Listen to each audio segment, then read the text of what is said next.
อันส่วนนี้ก็มีแต่บ้านนั้นละตัวจะ รวมกันได้ มีซ้ำอันเนาะหนึ่งส้มนี่เนาะกับนี้เราเอามาใส่นี่เลย แล้ว นี่บทัดใส่คือ ที่ดินนา ดินเหือนคือบอลเหลานั่นแหละ ตลาด นี่กับนี่ยกมานี่เลยวันหน้าบอสเลยมันตัวเล็กเดียวกัน รวมดิน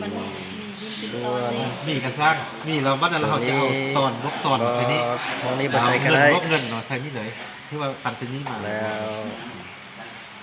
รวมเป็นกสิกรรมตัวนี้ใส่คือรวมทั้งหมด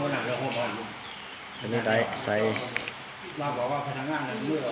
ได้ด้วยเขาเชียร์ให้ได้ด้วย แค่น้ำลิ้นใส่ห้องนี้เลยก็ได้ เงินมา น้ำลิ้น ออกมาคิดว่า แนบพิมพ์ทั้งหมด 50,000ได้ ส่วนห้องนี้บ่ใส่ก็ได้ 40 บาทมีอะไรเต็มนี่มีเงินแต่บาทเดียวกันใส่ขาวนี่